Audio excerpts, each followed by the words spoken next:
Alhamdulillah. In the name of Allah subhanahu wa ta'ala, the most gracious, the most merciful.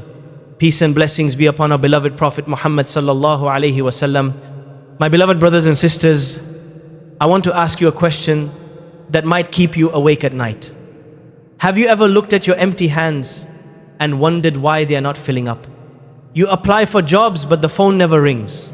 You take the medicine, but the pain never leaves. You work hard every single day, but the bank account stays empty. You feel like you are running on a treadmill where you are sweating and exhausted, but you are not moving forward. It is a painful place to be. It is a place where whispers of doubt start to enter your heart. You start to think that maybe you are unlucky. You start to think that maybe the doors of provision have been locked for you permanently. But I am here to tell you that the lock is not on the door of provision. The lock is on our own tongues. We are trying to open the doors of the world with the keys of the world, forgetting that the owner of the world has given us specific spiritual keys that override every physical law. You are chasing the creation for help while the Creator is waiting for you to utter a few words that can shake the heavens and bring the rain of sustenance down upon you. We often separate our spiritual life from our physical life. We think that prayer is for the masjid and work is for the office. We think that zikr is for the afterlife and money is for this life. But this separation is an illusion. The physical world is just a shadow of the spiritual world. If you want to fix the shadow, you have to move the object that is casting it. You cannot fix your financial problems just by working more hours if Allah has withheld the blessing. You cannot fix your health just by seeing more doctors if the healer has not commanded the cure. The root of your sustenance, your health and your peace is in the remembrance of Allah. When you connect with the source, the supply flows. When you disconnect, the supply dries up. It is that simple. We are about to embark on a journey to learn two specific phrases. Two powerful zikrs that are short, easy and heavy. They are the codes that unlock the treasures of job, health and wealth. But before we learn the words, we must learn the state of heart required to say them. You must believe that Allah is capable of changing your situation in the blink of an eye. Allah Almighty reminds us in the Holy Quran about the direct link between our piety and our provision. He says that, and whoever fears Allah, He will make for him a way out and will provide for him from where he does not expect. Notice the sequence here. First comes the taqwa, the consciousness of Allah. Then comes the way out. You are looking for the exit sign in your crisis. You are looking for the job offer. You are looking for the cure. Allah says the exit is through Him. The provision comes from a direction you never calculated. It comes from a place that was not on your spreadsheet. This is the promise of the King who owns all the treasures. If you are stuck, it means you need to increase your connection with the one who opens the paths. The Prophet Muhammad, peace and blessings be upon him, taught us that our sustenance seeks us just as our death seeks us. In a profound narration, he said that, indeed the Holy Spirit breathed into my mind that no soul will die until it has completed its provision and its life term. So fear Allah and be moderate in seeking. This hadith changes everything. It tells you that your job, your money and your health are already written. They are chasing you. But when we panic, when we stress, when we forget Allah, we complicate the arrival of these blessings. We block the flow with our anxiety and our lack of trust. The zikr we are about to learn is not a magic spell. It is a way to align yourself with the decree of Allah, so that what is written for you can reach you with ease and blessing. Prepare your hearts, my brothers and sisters, because we are about to hand you the keys to a life of abundance. And before we move to the next reminder, I ask you kindly, if this touched your heart even a little, take a moment to like this video, subscribe to this channel, and write a comment below. Tell me where in the world you are listening from. My beloved brothers and sisters, I want to share with you the first key that unlocks the impossible. This key is for the person who feels completely stuck. You have applied for 100 jobs, but the rejection emails keep coming. You are trying to start a business, but the customers are nowhere to be found. You look at your bank account and it is shrinking day by day. You feel like there is an invisible glass ceiling over your head that stops your prayers from reaching the sky. You start to panic. You start to lose hope. But there is a reason for this blockage. We often forget that our actions have consequences. Just as eating bad food clogs your arteries and stops the blood from flowing to your heart, our sins clog our spiritual arteries and stop the rizq from flowing to our pockets. Every time we lie, every time we gossip, every time we look at something forbidden, a knot is tied in our rope of sustenance. We wonder why the rope is short. We wonder why the bucket comes up empty. But we are the ones who tied the knots. The solution is not to work harder. The solution is to untie the knots. And the only thing that unties these knots is istighfar. Saying astaghfirullah.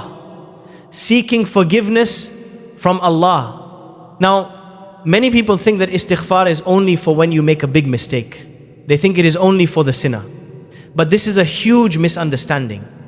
Istighfar is the engine of abundance. It is the rainmaker.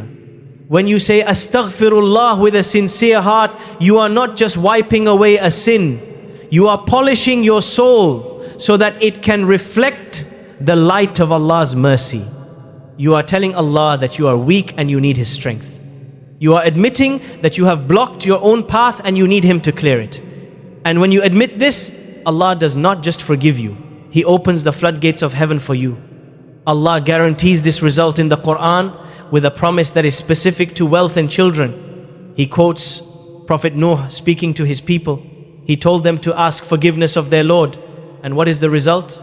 He does not say He will forgive you and stop there. No. He says He will send the sky upon you in showers. He will give you increase in wealth. He will give you increase in children. He will provide for you gardens and rivers. Look at the list. Rain, wealth, children, gardens, rivers. These are all symbols of life and growth. Allah is linking your financial stability directly to your repentance. He is saying that if you want the job, ask for forgiveness. If you want the health, ask for forgiveness. If you want the wealth, ask for forgiveness. It is a cause and effect relationship that never fails. The Prophet, peace be upon him, gave us the formula for relief in a beautiful narration. He said that whoever increases his prayers for forgiveness, meaning whoever makes it a constant habit, Allah will do three things for him. He will grant him relief from every worry. He will make a way out from every hardship. And most importantly for you today, He will provide for him from where he does not expect. Min haythu la yahtasib. From a place you cannot even imagine. You are looking for a job on a website, but Allah brings you a career through a random conversation. You are worried about a bill, but Allah sends you a gift from a stranger. This is the power of constant istighfar. It turns your anxiety into anticipation. It turns your scarcity into surplus. So do not just say it once. Say it while you drive. Say it while you cook. Say it until it becomes the rhythm of your heart. My beloved brothers and sisters, we have spoken about the power of forgiveness. Now I want to speak to the person who feels weak. I want to speak to the person who is struggling with their health. You might be lying in a hospital bed right now. You might be suffering from a chronic pain that no medicine can fix.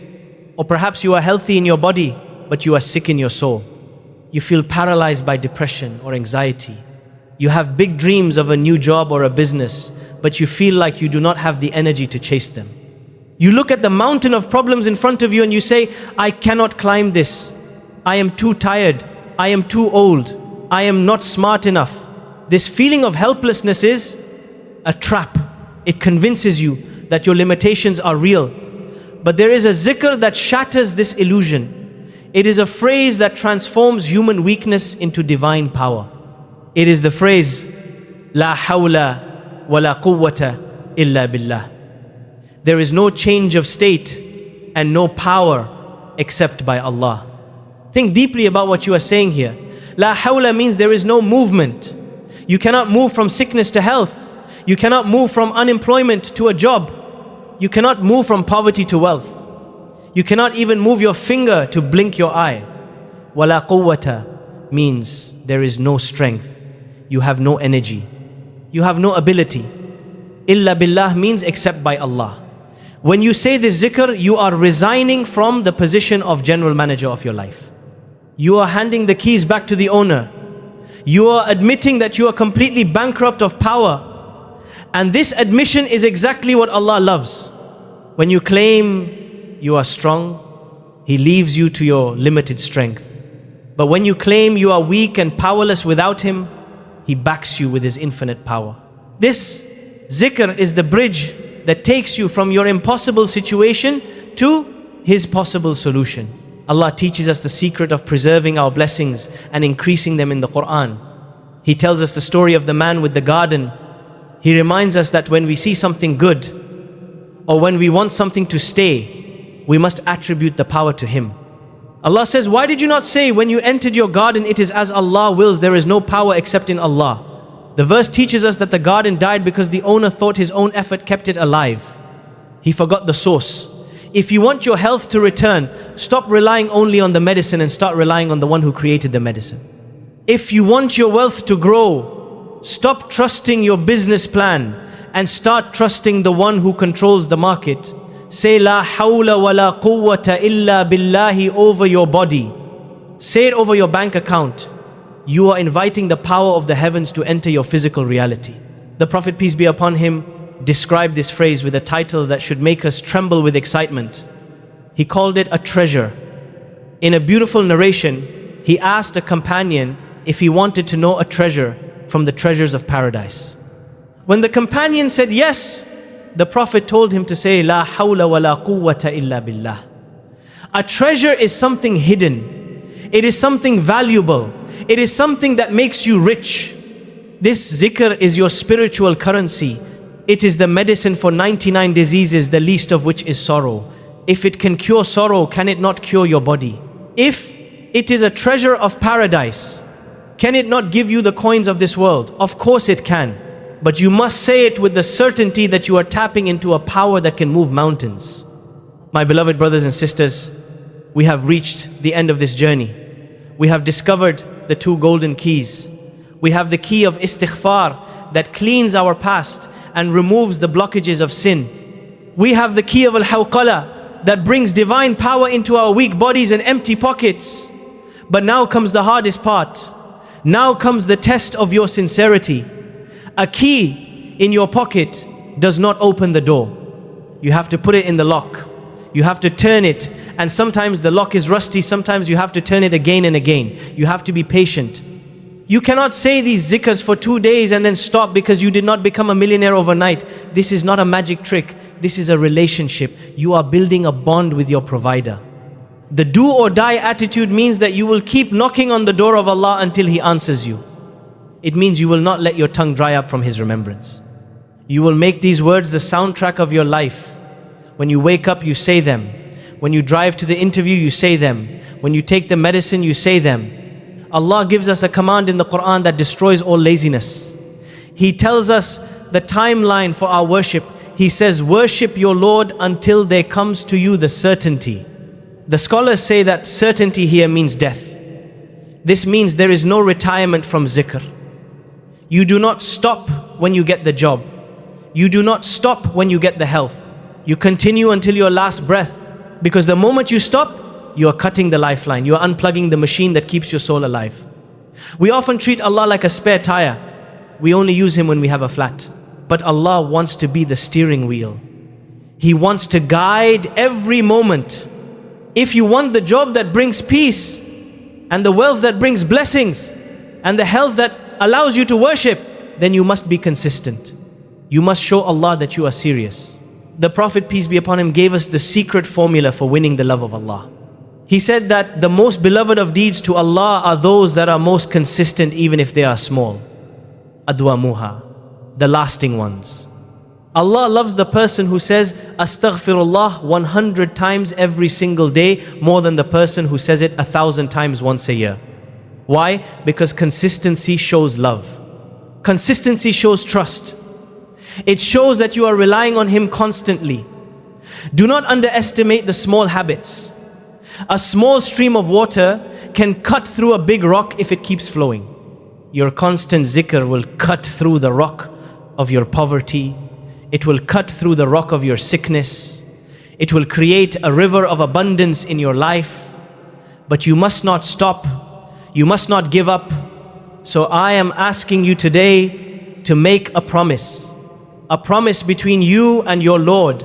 Commit to these 2 zikrs. Make them your best friends. When the shaitan whispers that it is not working, raise your voice and say, La hawla wa la quwwata illa billah. When the guilt of your past weighs you down, wash it away with astaghfirullah. You have the tools, you have the knowledge. Now you just need the action. Go forward with a heart full of hope. Go forward knowing that the King of the universe is shy to return your hands empty. He is listening, He is watching, and He is ready to give you more than you can ever imagine. O Allah, we ask you by your greatest names. O Provider, O Healer, O Rich. We are weak and you are strong. We are poor and you are the owner of all treasures. O Allah, open for us the doors of halal sustenance that no one can close. Cure our sick bodies and grant us health that allows us to worship you. Remove the poverty from our homes and fill them with your blessings. Make our tongues moist with your remembrance day and night. O Allah, forgive our sins that block our rizq. Give us the strength to trust you when the world scares us. Do not leave us to ourselves for the blink of an eye.